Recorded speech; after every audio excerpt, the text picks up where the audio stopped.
As difficult as it was for me, I have come to an inescapable and profoundly disturbing conclusion. I believe that an elite group of people and the corporations they run have gained control over not just our energy, food supply, education, and health care, but over virtually every aspect of our lives. And they do it by controlling the world of finance, not by creating more value, but by actually controlling the source of money. When I followed the money, I found that it took me up the levels of a pyramid. Here we are at the bottom level going about our daily lives. Above us is government, people who are given a monopoly on force and use it to tax and control us whether or not we agree. But who controls them? At the next level are the corporations. Many would say that it is now corporations and not nation states that rule the world. They call it a corporatocracy. To acquire the world's resources and control the markets, this corporatocracy must have access to cheap money. The big corporations get their loans at special rates from the big banks, which means that those who control the major banks, the moneyed elite, ultimately control the corporations. As I've followed the money, I've learned that almost everything I once believed about money is simply not true. It's interesting how few questions we actually ask about very everyday things, like when we go into a bank and we ask for a loan of, say, $50,000, £50,000, what actually happens? You see, most people live their lives based on a kind of vague image of what happens. What actually happens is you ask for £50,000, they type into your account £50,000. That's all they do. They don't mint any coins, they don't print any money, they don't move any precious metal anywhere. They just put £50,000 into your account on a computer screen. From that moment, you start paying interest on money that has never, does not, and will never exist. It turns out that banks actually have about 9 times as much money loaned out as they have on reserve in their vaults. This is possible because of what's referred to as fractional reserve lending. The way it works is that the Federal Reserve, or the central bank in any country, is legally allowed to determine the amount a bank must have on reserve. In the US, it's currently around 10%. So if you deposit $10,000 into the bank sets aside 10%, or $1,000, and then loans out the rest of your money. The way it works is, say another person comes into the bank and asks for a car loan of $9,000. At this moment, the bank loans out the $9,000 from your original deposit. It isn't there anymore. The borrower then pays the person selling the car, and they go deposit the money into another bank, which is part of the same central banking system. This $9,000 is treated as a new deposit, and the process continues. The money gets redeposited and reloaned until the initial deposit of $10,000 becomes $100,000. The banking system just created $90,000 by loaning out your money. Apparently it began with the goldsmiths in the 17th century, when people were trading in gold. Gold was heavy to carry around, so people stored the actual metal in vaults and traded receipts instead. Those receipts were the first paper money. Since only a few people would withdraw their gold at any given time, the vault owners, basically the new bankers, began creating receipts for more metals than they actually held. They loaned out those receipts and charged interest on money, gold, that they didn't really have. That's how our so-called fractional reserve system was born. In this system, the bankers get to make up money out of nothing, while the rest of us have to work hard to earn it. It has created a modern form of serfdom where the mass of society is now working to pay off their debt to the banks.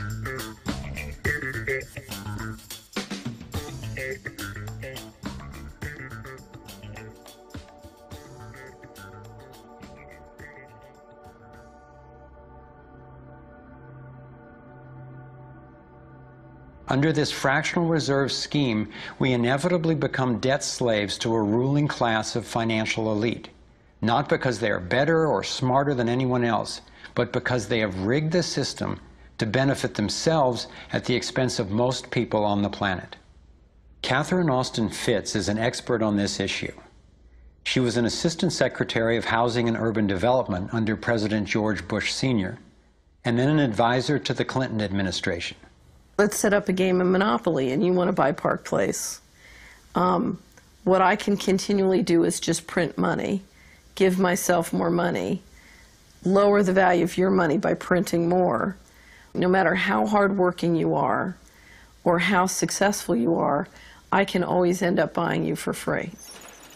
So how come if you or I make up money, it's called counterfeiting, but if the banks do it, it's increasing the money supply? How did the banks get this power?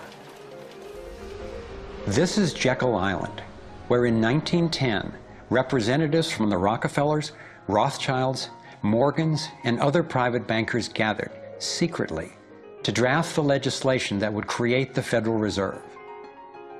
Ed Griffin literally wrote the book on what happened at Jekyll Island. Central banks are banking cartels which have gone into partnership with the respective governments in the countries where they operate. And they've been given monopolistic power over the creation of the nation's money supply. That's what the politicians handed to them as a gift, you might say, for the partnership. Now, in return, what did the bankers do for the politicians? They promised to create money out of nothing, now that they've got this legal power to do it anytime the government needs it. And since 2008, we've witnessed the greatest fake money printing run in recorded history. This financial sleight of hand disguises the costs, hides who's to blame, and leaves us as debt slaves working to pay off the bill. I found it revealing that in the same year the Federal Reserve was founded, 1913, the Internal Revenue Service was also established. An income tax was then instigated so you and I would have to pay the politicians' debt plus interest to the bankers. The problem is we have a privately owned central bank system in the United States disguised as a government-owned system. Now, if you look in the telephone book here in the Washington, D.C. area, you look up for Federal Reserve in the blue government pages, it's not there. It's in the white pages right next to Federal Express.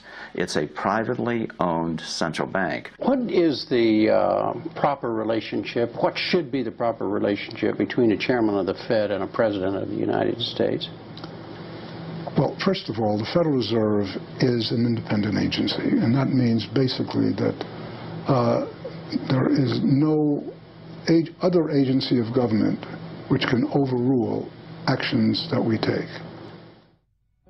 There is no other agency of government which can overrule actions that we take. We have a private bank that prints money on behalf of the Treasury. The Federal Reserve prints money on a debt-based system which creates scarcity.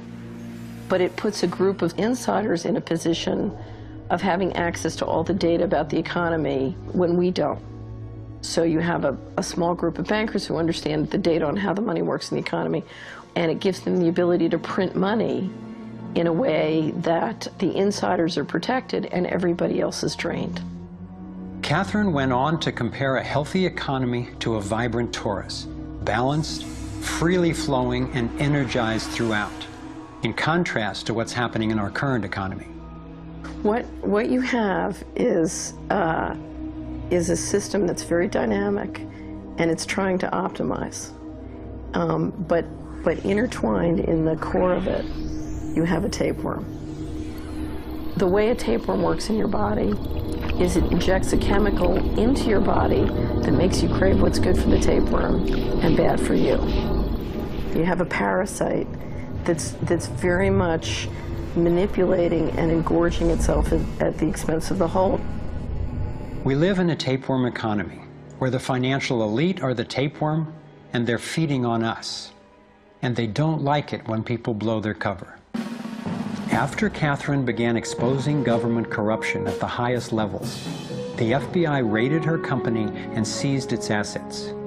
She was dragged through the courts for 10 years before being found innocent.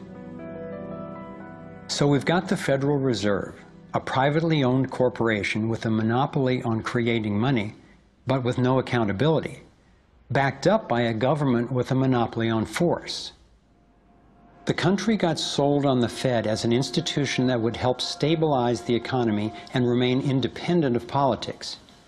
But in fact, in close to a century of existence, the Federal Reserve has done just the opposite.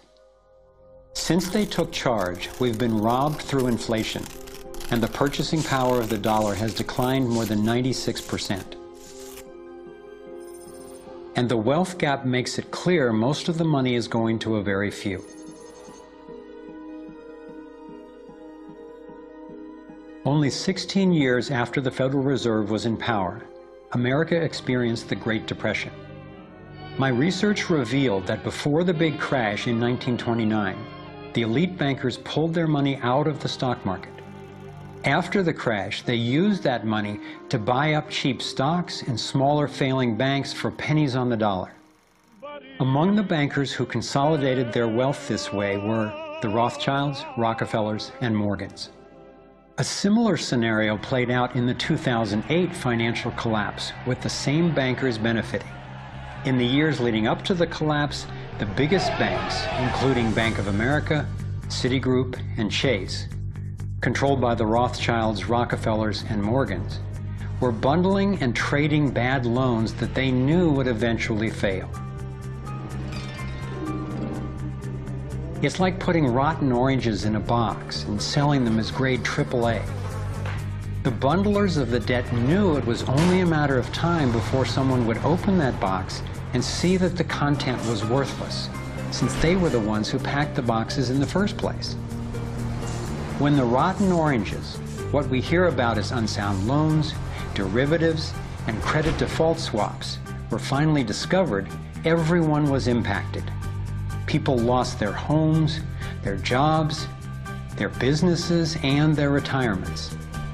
Meanwhile, the biggest banks who created the problem in the first place were the ones who got bailed out. Why is that?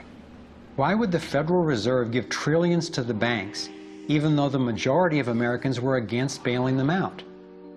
And why not help those most in need rather than the perpetrators of the financial collapse? My research led me to believe that the same people who created the Federal Reserve, the Rothschilds, the Rockefellers, and the Morgans, still control it, and they use this scheme to bail themselves out at our expense. Many of the banks created are still the most powerful lobby on Capitol Hill, and they, frankly, own the place. I'm convinced that the near collapse of the economy in 2008 resulted from an orchestrated pump and dump scheme designed and executed by the big bankers to consolidate wealth and power. David Icke explains how he sees the Federal Reserve rigging the so-called business cycles. Stage one, it's like throwing a fishing line out. Stage one, you put lots of money, units of exchange, into circulation. You do this by pushing interest rates down, by making lots of loans. This is the part of the cycle we call a boom. Because there's lots of units of exchange in circulation, there's lots of money changing hands. That generates lots of economic activity. That generates jobs. And as more and more money is spent, there's more demand. So companies take out more loans of fresh air money to increase their production. People get confident in their everyday lives. Hey, you know, I work for this company, they've got lots of orders, it's really going great, my job's safe, I tell you what, we can have a bigger house. Then they start to change it. What they do is they pull the fishing line in. They push interest rates up. Now, fewer people, are taking out loans, and they make the criteria for having a loan from the bank stronger anyway. And also, now, as interest rates have gone up, a larger part of people's income is going to pay back the extra interest and not being circulated in buying things. Suddenly, there's nothing like as much money in circulation, and therefore, fewer things are being bought. Companies start to go down in terms of their profits. They start to shed jobs, and they start to go out of business. People lose their jobs, they can't pay the mortgage anymore of the big house they took out in the good times.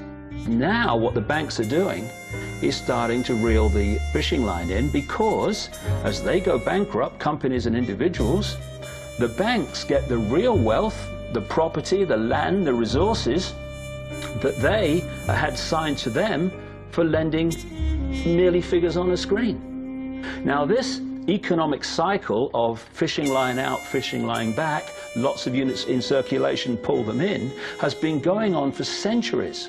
And what it's done, it's stolen and accumulated the real wealth of the world in the hands of the few,